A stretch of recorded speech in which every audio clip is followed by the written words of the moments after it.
그 나비 넥타이를 매니까 갑자기 달라 보이죠?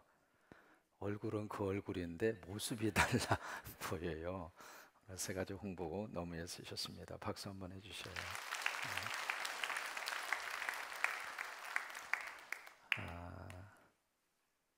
지난 우리 200일 찬양하면서 말씀드렸습니다만은 아, 이제 9월 1일부터 시작을 해서 지금까지 오신 세 가족이 세상에 꼭 200명이라는 거예요.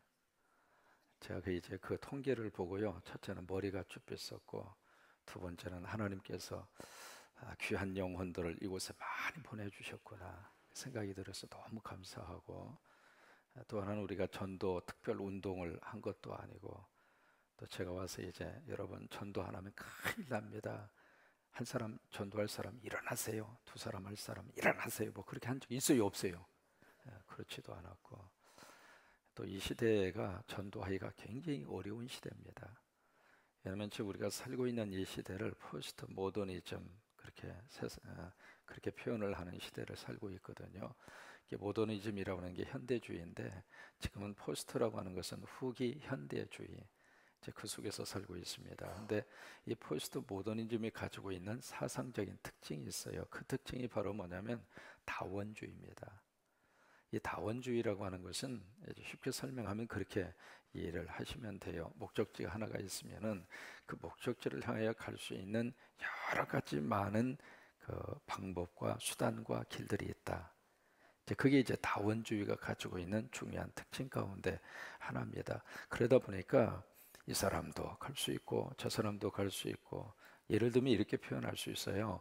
서울을 가는 방법이 여러 가지가 있잖아요. 그래서 우리말에 뭐로 가도 서울만 가면 된다, 그런 말이 있잖아요. 그런 것처럼 여러 길이 있고 여러 방법이 있기 때문에 자기가 지금 이 방법만 갈 수 있다고 고집하지 말아라. 그게 이제 다원주의가 가지고 있는 특징 가운데 하나거든요. 근데 그것을 신앙과 종교 속으로 접목을 하면 어떤 현상이 나타나느냐면, 기독교만 주장하지 말아라. 불교에도 구원이 있고, 유교에도 구원이 있고, 통일교에도 구원이 있고, 모든 종교는 그 종교 자체의 고유성이 있고 종교 자체의 진리성이 있기 때문에 기독교 너희만 진리라고 주장하지 말아라. 그게 이제 다원주의가 가지고 있는 종교에 대한 이해성입니다. 그러다 보니까 교회 갑시다. 아니, 나 교회 가기 싫다고. 예수 믿으세요. 예수 안 믿으면 지옥 가고요. 예수 안 믿으면 죄 용서 받을 수 없고요. 예수 안 믿으면 큰일 나요. 그러면 나도 믿고 있어, 다른 거. 그러니까 이게 전도하기가 힘든, 그것이 지금 우리가 살고 있는 포스트 모더니즘이 가지고 있는 정신적인 그런 특징 가운데 하나거든요. 그런데 어쨌든 우리 성광교회의 귀한 영혼들을 하나님이 많이 보내주셔서 너무 감사하고, 또 그렇게 기도했어요. 하나님, 돌 때는 365명이 오게 해주세요. 아멘도 작게 하지만 하나님, 돌잔치 할 때는 365명이 오게 해주세요. 이제 그런 기도를 하게 됐습니다. 지금 솔로몬은 지혜에 대한 말씀을 쭉 우리에게 해주고 있거든요. 근데 이 지혜라고 하는 단어는 우리가 땅에서 얻는 지식적인 차원을 말하는 것이 아니라 누가 주는 지혜? 하나님이 주는 지혜입니다. 하나님. 그래, 하나님이 주시는 지혜는 우리의 삶을 살맛나게 합니다. 이 땅에서 얻는 지식이라고 하는 것은 참 묘합니다. 많은 것을 공부한 사람하고 그렇지 않는 사람하고 항상 비교를 하게 돼요.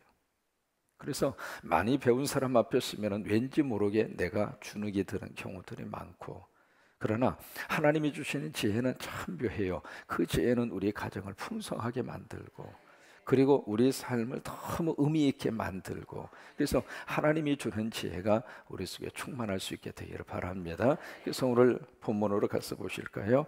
전도서 7장 19절을 한번 보세요. 19절을 같이 한번 읽습니다. 지혜가 지혜자를 성읍 가운데 있는 10명의 권력자들보다 더 능력이 있게 하는. 그러니까 이 지혜가 그 성읍에 있는 10명의 권력자보다도 훨씬 더 힘이 있다 이거예요. 왜냐하면 하나님이 주시는 지혜 속에는 누가 있느냐면 하나님이 계십니다. 이게 마귀와 사탄이 주는 지식 속에는 뭐가 있느냐면 마귀와 사탄이 있어요. 이게 우리 모든 그 겉으로 드러나는 문화도 그렇고, 그리고 우리들이 보여지는 그 삶의 현상도 그러고, 그 배후에는 참 묘하게도 영이 작용을 하고 있거든요. 그래서 어느 가정에 이렇게 들여다보면서 느끼는 것이 있습니다. 왜 이렇게 그 가정에 자꾸 그렇게 싸울까? 그냥 부부지간에도 그냥 하루가 멀다 하고 싸우고, 마치 싸우기 위해서 결혼한 것처럼. 여러분, 그러기 위해서 결혼한 사람이 있어요? 안 그렇잖아요. 근데 왜 그렇게? 별것도 아니거든요. 이해하고 넘어갈 수 있음에도 불구하고 계속 작은 일 때문에 계속 시끄러운 소리가 나고, 사네 안 사네 못 사네, 보따리를 풀었다 말았다, 그냥 그런 경우들이 있는 모습을 이렇게 들여다보면서 왜 그럴까? 그 배후에 악한 영이 작용하고 있는 거예요. 그것은 지역적으로도 마찬가지입니다. 같은 환경 속에서 이렇게 살고 있는데, 어느 지역에 있는 사람들은 그렇게 폭력 사건이 많이 일어나고, 살인 사건이 그렇게 많이 일어나고, 간음 사건이 그렇게 많이 일어나고. 왜 그럴까? 그 지역의 배후에 영이 작용하고 있다. 여러분, 군산 지역에 성령의 역사가 충만하게 임하면 사건 사고가 줄어듭니다. 하나님의 영이 있는 곳에는 하나님의 역사가 있거든요. 그래서 우리가 이 지역을 위해서 같이 기도해야 할 이유가 바로 여기에 있어요. 미국에서 이제 그런 일이 있었습니다. 포도주를 많이 생산하는 저쪽 그 지역이에요. 그 지역에서 이렇게 보니까 같은 지역의 환경인데, 이쪽 사람들의 폭력과 이쪽 사람들의 범죄율과 이쪽 동네 사람과 비교를 해보니까 너무 차이가 많은 거예요. 그래서 무엇 때문에 이런 현상이 나타나는가 추적 조사를 해봤습니다. 해봤더니 범죄율이 많은 그 마을, 바로 두산에서 무슨 일이 있었느냐면, 청교도들이 들어와서 그 땅을 점령하는 과정에서 그 지역에 살고 있었던 인디안들을 엄청나게 죽인 거예요. 그쪽 지역에. 그래서 그러다 보니까 그런 살인 사건이 그 지역에 일어나면서 영적으로 그 지역 사회 속에 더럽고 악한 영들이 지배하고 있는 거예요. 그래서 이것을 어떻게 해결할까? 그러다가 그 지역에 있는 교회 목회자들을 중심으로 해서 그 성도들이 그 인디안들을 많이 학살을 한 바로 그 현장에서 모여서 같이 예배를 드렸어요. 예배를 드리고 참여를 하고 하나님 앞에 회개하고, 그리고 나서 참 묘하게도 그때부터 그 마을 사람들의 범죄율과 마을 사람들의 그 잘못된 행동이 줄어드는 거예요. 이제 그것을 데이터로 가지고 피터 와그너라고 하는 세계적인 교회 성장학 그 목사님, 그 교수님이 그래서 이제 그것을 주장을 하는 거예요. 뭐냐면 지역의 영을 점령하라, 지역을 점령하라, 그런 단어를 많이 쓰잖아요. 지역을 점령하라고 하는 이야기는 그 지역을 지배하고 있는 악한 영을 지배하라 이 말이에요. 악한 영.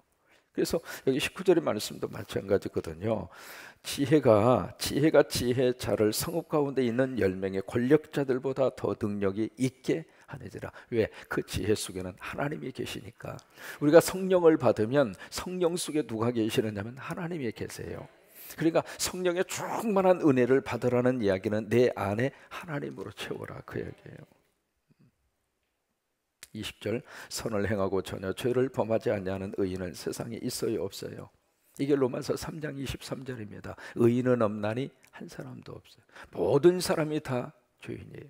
그 이야기는 뭐냐면 모든 사람들 모두가 다 하나님의 지혜를 받아야 살만나게 살 수 있어요. 만약에 하나님의 지혜를 받지 않으면 이 땅에서 늘 하루하루 사는 것이 지옥이에요. 똑같은 환경이라도 하나님이 내 가정 속에 들어오면 우리 가정 자체가 행복할 수 있어요. 우리 부부도 얼마든지 행복하게 살아갈 수 있어요. 아이, 목사님 경제적으로 부족한데. 아니, 부족하지 않는 사람 누가 있어요? 아무리 많은 부를 축적한 사람이라 할지라도 경제적으로 이만하면 됐습니다, 그렇게 말하는 사람 없어요. 그러니까 모든 사람들이 부족함을 가지고 살아갈 수밖에 없어요. 왜? 우리 스스로가 에덴 동산에서 선악과에 손을 대는 순간부터 인간은 만족을 모르고 사는 존재로 전락한 거예요. 그래서 우리가 어디에서 우리가 만족함을 누리면서 살아갈 수 있느냐면 하나님이 내 안에 들어오셔야 돼요. 성령님이 내 안에 들어오셔야 돼요. 그러면 한순간에 우리 삶 속에서 참 인간의 인생이 행복하다, 그 고백이 나올 수 있거든요. 21절, 여기서부터 세 가지 지혜로 우리에게 말씀을 하십니다. 21절 시작. 또한 사람들이 하는 모든 말에 내 마음을 두지 말라. 그리하면 내 종이 너를 저주하는 것을 듣지 아니하리라. 22절 시작. 너도 가끔 사람을 저주하였다는 것을 내 마음도 알고 있느니라. 뭐냐면 세 가지 지혜, 이 지혜를 통해서 우리가 살만한 인생을 살아갈 수 있는데 첫째가 말입니다. 말인데 여기 21절에 모든 사람이 하는 말에 내 마음을 두지 말라. 그게 무슨 얘기냐면 모든 사람이 하는 말에 너무 거기에 민감하게 반응을 보이지 말라 그예요. 여러분, 말이라고 하는 것은 맞을 수도 있고 틀릴 수도 있습니다. 어느 말이든지 하나님의 말씀을 제휴시켜 놓고 이 세상에 정확하게 100% 맞는 말도 없고 틀린 말도 없어요.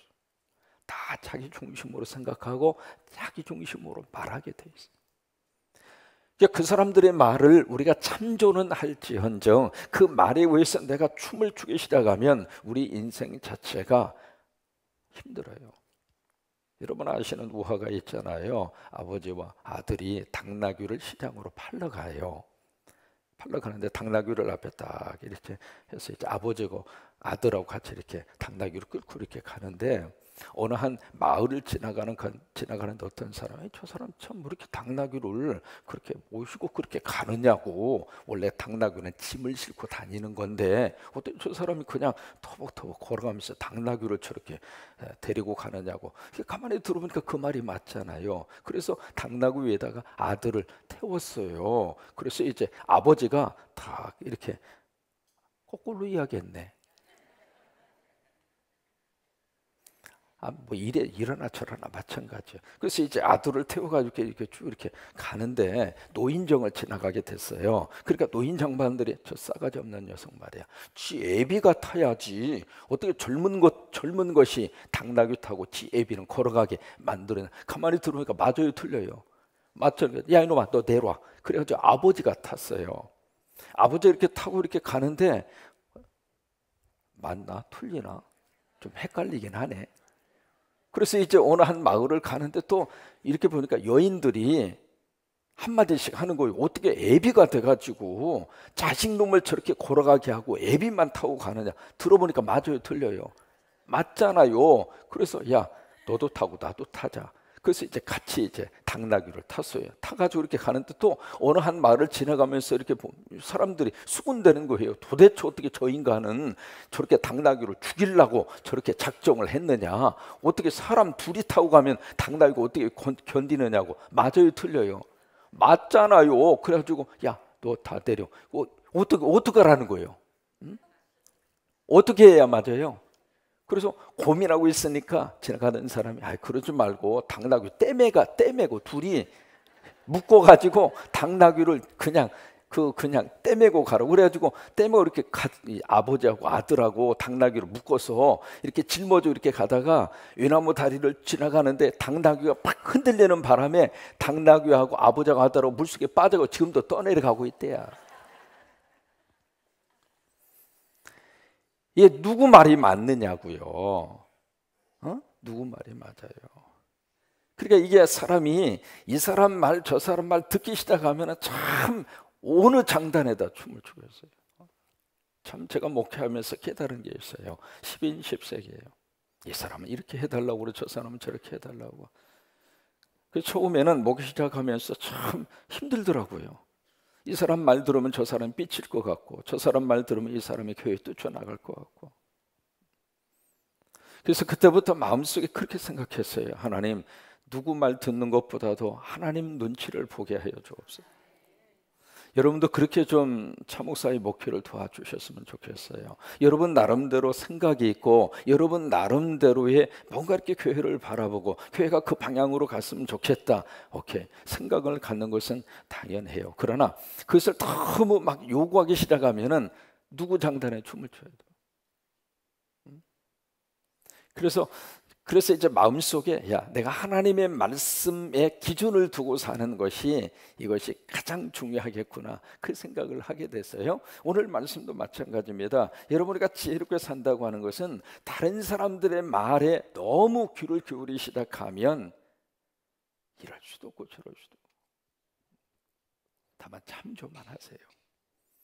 그러면서 21절 다시 한번 보실까요? 또한 사람들이 하는 모든 말에 내 마음을 두지 말라. 그리하면 네 종이 너를 저주하는 것을 듣지 아니하리라. 22절 너도 가끔 사람을 저주하였다는 것을 내 마음도 알고 있느니라.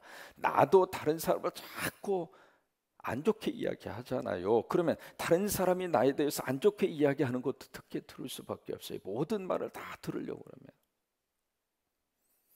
미국의 짐 베이커라고 하는 미국에는 그런 분들이 계세요. TV 에vangelist라고 그래가지고 텔레비에서 막 이렇게 부흥사처럼 그래서 엄청난 영적 영향력을 주는 목사님들이 많이 계시는데 그 중에 짐 베이커라고 하는 목사님이 계셨어요. 그런데 이분이 간음을 해서 그냥 자신의 모든 선교 그 자체가 한순간에 무너졌어요. 아주 세주로 유명한 그 사건이 됐습니다. 그러다 보니까 짐 베이커 목사님이 막 어떻게 목사가 그럴 수 있느냐고 가장 앞장서서 막 비난을 했던 사람이 누구냐면 지미 스와가트라고 하는 그 사람도 이제 텔레비에 나와서 막 부흥사 하시는 그런 분이거든요. 그분도 인기가 굉장히 좋아요. 이제 그 지미 스와가트라고 하는 그 목사님이 어떻게 목사가 그럴 수 있느냐, 어떻게 목사가 그런 짓을 통해서 저렇게 할 수가 있겠느냐 그러면서 이 지미 스와가트 목사님이 가장 앞장서서 막 비난을 하고 막 엄청난 말을 쏟아놨어요. 쏟아놨는데 몇 년 후에 지미 스와가트 목사님도 똑같이 간음을 범했어요. 사람이 말이죠, 다른 사람 보면서 막 뭐라고 그러잖아요. 그러면 그 말이 나한테 되돌아오는 거예요. 완벽한 사람 없어요. 다 넘어질 수밖에 없어요. 다 쓰러질 수밖에 없어요. 그러니까 그런 말 있잖아요. 자식 키우는 사람은 남의 자식 가지고 뭐라고 하면 안 된다고요. 왜냐하면 지금 내 자식이 지금은 빤듯하게 서 있지만은 내 자식이 어떻게 될지 모르잖아요. 그러니까 남의 자식을 놓고 막 이러쿵저러쿵 하시면 안 돼요. 그냥 어떤 안타까운 마음이 있으면은 위에서 기도해주고 위에서 정말 마음으로 그를 축복해주고 그렇게 하시기를 바랍니다. 그러니까 지혜롭게 우리가 살맛나게 산다고 하는 것은 이 말 먼저. 그래서 우리가 말도 잘해야 되겠고 듣는 것도 잘 들어야 되겠고, 그러니까 두 가지의 것을 우리들이 잘해서 저와 여러분의 살맛나게 살 수 있기를 바랍니다. 두 번째, 살맛나게 사는 삶의 지혜가 바로 무엇인가? 은혜입니다. 그 다음 절 한번 보실까요? 23절입니다. 내가 이 모든 것을 지혜로 시험하며 스스로 이르기를 내가 지혜자가 되리라 하였으나 지혜가 나를 멀리 하였도다. 그러니까 뭔가 이렇게 지혜를 찾고 또 찾으려고 그러면 자꾸 이 지혜가 멀리 도망갔다 이 말이죠. 24절 이미 있는 것은 멀고 또 깊고 깊도다. 누가 능히 통달하랴. 인간의 지식이라고 하는 것은 참 한계가 있어요. 그래서 묘한 게 알면 알수록 모르는 게 더 많아요. 여러분 뉴턴이라고 하는 사람이 만유인력의 법칙을 이렇게 딱 체계화시켰잖아요. 그러다 보니까 이 뉴턴을 가르쳐서 대학자라고 그랬어요. 그랬을 때 뉴턴이 했던 인상적인 말이 있습니다. 나는 대학자가 아닙니다.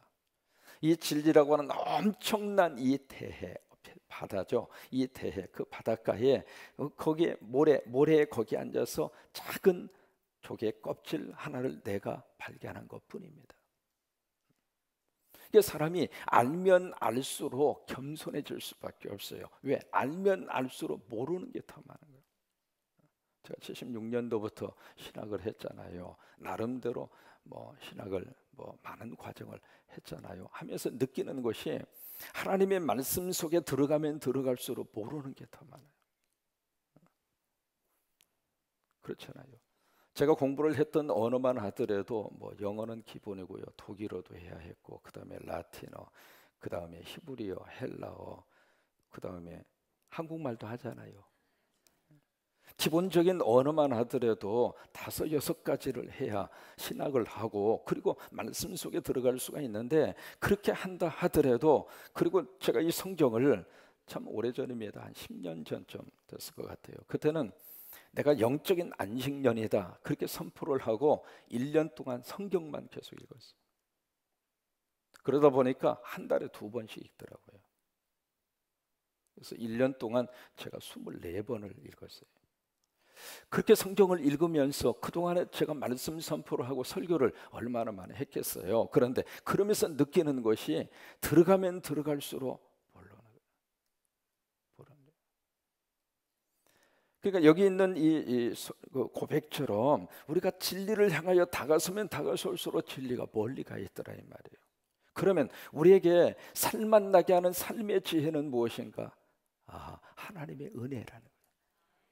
은혜로 우리가 살맛 나는 세상을 사는 것이지, 내가 뭔가 지식적인 것을 얻어가지고 살맛 나는 세상을 사는 것은 아니라고 하는 거예요.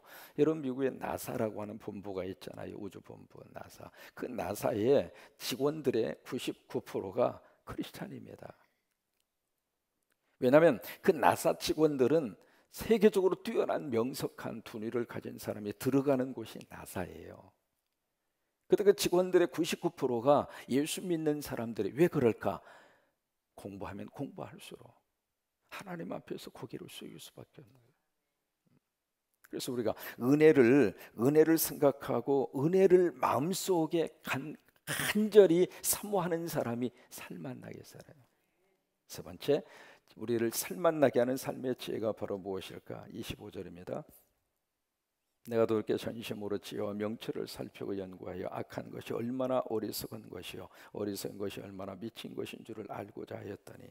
26절, 마음은 올무와 그물 같고 손은 포성 같은 여인은 사망보다 더 쓰다는 것을 사실을 내가 알아냈었도다. 이게 무슨 말이냐면, 여기 마음은 올무와 그물 같고 손은 포성 같은 여인은 사망보다 더 쓰다는 것을, 무슨 마음과 우리 손으로 마음에 아무리 많은 것을 갖다 넣어도 이 아래 만족이 없더라 이 말이에요. 손도 마찬가지예요. 손도 이것을 잡고 저것을 잡고, 그것을 아무리 내가 많은 것을 손으로 소유하고 잡는다 할지라도 우리 인생에 만족하거나 살맛나지 못하더라 이 말이에요. 그러면서 그 다음 절을 보실까요? 그러므로 누구를 기쁘게 하는 자, 거기에 중요한 지혜의 살맛이 있습니다. 그러므로 하나님을 기쁘게 하는 자, 그 사람이 그 여인을 피하려니와 죄인은 그 여인에게 붙잡히리로다. 여기서 세 번째, 우리를 살맛나게 하는 삶의 지혜가 있습니다. 하나님을 기쁘게 하는 사람이 살맛나는 인생을 살아요. 그러니까 우리 마음을 기쁘게 하고 우리가 손을 통해서 소유함으로 기쁘게 하려고 하는 사람은 허무할 수밖에 없어요.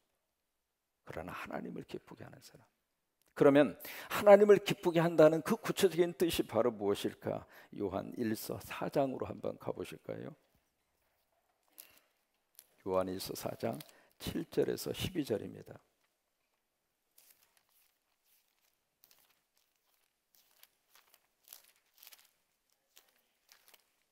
요한일서 4장 7절에서 12절. 7절 같이 있습니다. 사랑하는 자들아, 우리가 서로 사랑하자. 사랑은 하나님께 속한 것이니 사랑하는 자마다 하나님으로부터 나서 하나님을 알고, 사랑하지 아니하는 자는 하나님을 알지 못하나니 이는 하나님은 사랑이심이니라. 하나님의 사랑이 우리에 이렇게 나타난 바 되었으니 하나님이 자기의 독생자를 세상에 보내시면 그로 말미암아 우리를 살리려 하심이라. 사랑은 여기 있으니 우리가 하나님을 사랑한 것이 아니요 하나님이 우리를 사랑하사 우리 주를 속하기 위하여 화목제물로 그 아들을 보내셨음이니라. 사랑하는 자들아, 하나님이 같이 우리를 사랑하셨은즉 우리도 서로 사랑하는 것이 마땅하도다. 어느 때나 하나님을 본 사람이 없으되 만일 우리가 서로 사랑하면 하나님이 우리 안에 거하시고 그의 사랑이 우리 안에 온전히 이루어지느니라. 바로 이것이 하나님을 기쁘게 하는 거예요. 여러분, 구체적으로 하나님을 기쁘게 하는 사람은 두 가지를 사랑해요. 첫째로 자기 자신을 사랑해요. 따라서 한번 해보실까요? 나를 사랑하는 것이 하나님을 사랑하는 것이다. 우리가 하나님을 사랑하자 그러면은 나하고 아무 상관이 없는 것처럼 생각하거든요. 그게 아니에요. 오늘 요한일서 4장 7절로 12절에서 말씀을 해주고 있는 대로 하나님이 바로 어떤 분이냐면 하나님의 사랑이세요. 그러면 그 하나님이 내 안에 계시잖아요. 그러면 내 안에 계신 그 하나님을 어떻게 우리가 사랑할 수 있을까? 내가 나를 사랑하는 거예요. 사람은 어떤 사람이든지 약점이 있고 다 허점이 있고 다 부족함이 있어요. 여러분, 그것까지라도 사랑하셨으면 좋겠어요. 그것까지라도. 그러니까 나 스스로를 나의 있는 모습 그대로 내가 받아들이고 나를 귀하게 여기고 나를 사랑하고, 그것이 하나님 사랑하는 거예요. 자기 몸을 막 학대를 하고 그냥, 여러분 그래서 금식도 특별하게 하나님께서 원하실 때는 같이 금식하는 건 괜찮아요. 그런데 시도 때도 없이 자기 몸을 학대하고 막 그렇게 하지 마세요. 몸이 땡기면 잡수세요. 계속해서 이제 말씀을 드립니다만은 우리 스스로를 위해서도 살아야 할 이유가 있습니다. 그러니까 내 몸도 귀하게 생각을 하고 쉬어야 될 때는 쉬시고 너무 혹사를 시키지 말고. 왜? 하나님 사랑이 바로 나를 사랑하는 것이니까. 그러니까 하나님을 기쁘게 한다는 것은 하나님을 사랑하는 것이고, 하나님을 사랑한다는 것은 곧 자기 자신을 사랑하는 거예요. 그 다음에 두 번째로 남을 사랑하는 것이 하나님이 사랑하는 거예요. 그 빌리 그레엄 목사님이라고 세계적으로 유명한 그 미국의 부흥사 목사님이 계시잖아요. 그분의 따님이 대학을 졸업하고 나서 데니라고 하는 총각을 만나서, 남자를 만나서 결혼을 했어요. 둘이 이제 사랑을 해서 결혼을 했어요. 해가지고 애를 셋을 낳고, 그리고 한 10년 정도 결혼 생활을 하다가 보니까 사랑이 바닥난 거예요.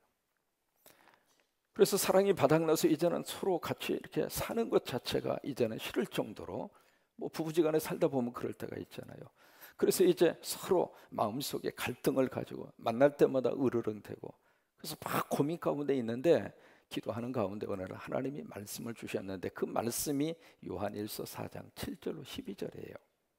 아까 우리 본문의 말씀이에요. 함께 읽은 말씀인데, 그 말씀을 주시면서 하나님이 그 빌리 그레엄 따님에게 했던 유명한 말이 있습니다. 뭐냐면, 너는 네 남편을 사랑해야 한다.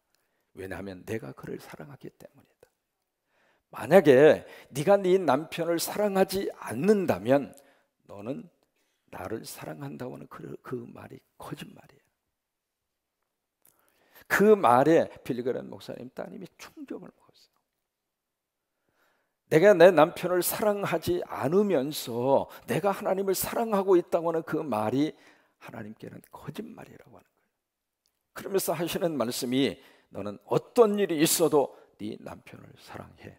왜? 그것은 네 선택이 아니야. 내가 그를 사랑하기 때문이야.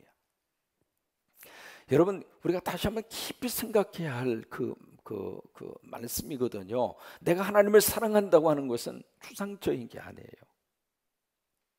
내 아내를 사랑하고 내 남편을 사랑하고, 그게 하나님 사랑하는 거예요. 왜? 하나님이 그를 사랑하고 있잖아요. 하나님이 있는 모습 그대로 받아주면서 하나님이 그를 지금도 사랑하고 있잖아요. 인정하시면 아멘. 그러면 나도 그를 사랑하는 것이 하나님을 사랑하는 거예요. 우리가 지혜롭게 살맛나게 사는 세 가지의 방법, 오늘 하나님이 말씀을 하셨어요. 첫째는 모든 사람들의 말을 다 들으려고 하지 마시고. 왜? 사람은 인정받고 싶은 욕구가 있어요. 그러다 보니까 칭찬의 말은 참 듣고 싶은데 다른 사람이 나를 조금 나쁘게 말하고 나를 좀 싫어하는 말을 듣는 순간 사람은 풀이 죽어요. 그러니까 모든 사람들의 말을 다 들으려고 하지 마시고 하나님의 말씀에 귀를 기울이시고 하나님의 음성에 귀를 기울이시고, 그게 첫째예요. 첫째. 어떤 사람은 칭찬할 수도 있고 어떤 사람은 막 여러분 같은 이 설교를 하더라도요, 설교에 대한 반응이 가지각색이에요. 그러니까 그래서 설교자로서 어느 때는 누가 설교를 듣고 목사님 은혜 받았어 그러면 갑자기 막 기분이 막 업되는 거예요. 마치 내가 세상에서 최고로 설교를 잘하는 것처럼. 착각이지. 그러다가 어떤 사람이 설교에 대해서 비평을 딱 한마디 하면 그때부터 아이고 내가 또 강대상 서야 하나? 그게 사람이야. 그러니까 모든 사람들의 말에 너무 거기다가 온 신경을 다 쓸 필요 없어. 이럴 수도 있고 저럴 수도 있어. 저와 여러분이 그랬으면 좋겠어. 그 다음에 두 번째로 우리가 지혜롭게 살맛나게 사는 방법은 이 땅 위의 지식과 지혜, 그것에 있는 것이 아니라 하나님의 은혜. 그 다음에 세 번째로 우리는 하나님을 기쁘게 하는 자. 하나님을 기쁘게 하는 자의 구체적인 모습은 누구를 사랑해? 나부터. 그러니까 내가 나를 사랑하지 않고서는 내가 남을 사랑할 수 없어요. 그러니까 내가 나를 위하고 내가 나를 소중하게 생각하고, 그래서 가끔 거울 앞에 탁 서셔서 한 번씩 그렇게 이야기했어요. 잘생겼다 상령아. 그 남이 해주는 말이 아니잖아요. 내가 나한테 하는 말이에요. 같이 한번 해보세요. 상령아 그러지 말고 여러분 이름을 넣으셔서 거울 앞에 탁 섰다고 생각을 하시고 한번 이름을 넣으셔서 야 잘생겼다 예쁘다 뭐 각자 나름대로 선택해서 하세요. 자, 거울이 있다고 생각하고, 자, 거울이 있다고 생각하고 이렇게 따라서 한번 하세요. 거울아 거울아, 이 세상에서 최고로 예쁜 사람이 누구니? 나. 좋잖아요. 한 번만 더 하겠습니다. 거울아 거울아, 군산에서 최고로 멋쟁이가 누구니? 또 나. 그러니까 내 스스로가 거울 앞에서 나를 축복하는 거예요. 축복. 그러니까 나를 사랑하는 것이 하나님의 사랑이에요. 꼭 기억하셨으면 좋겠어요. 두 번째로 남을 사랑하는 것이 하나님의 사랑이에요. 근데 그 남을 사랑하는 그 남 가운데 첫 번째로 들어가는 사람이 아내이고 남편. 집에 있는 사람부터 사랑해야 이웃도 사랑할 수 있고 교인도 사랑할 수 있고 그러는 거지. 여러분 목사의 목회 1번지는 첫 번째 교회는 비서지. 이쪽을 자꾸 보려고 그러네. 비서실장 어디 있어요? 비서실장이에요. 제 목회 1번지는 비서실장이에요. 그래서 설교하도 가끔 눈치를 보거든요. 왜냐하면 저 동네가 은혜를 받아야 내가 행복해. 만약에 저 동네가 은혜를 안 받고 열을 받으면 설교 끝나고 가가지고 주에 뜯겨. 그런 건 아니고 그러잖아요. 이제 그런 것처럼 우리가 하나님의 사랑을 추상적으로 생각하지 말고 아주 구체적으로 그렇게 해서 오늘 하루도 살만난 하루가 되시기를 주의 이름으로 축원합니다.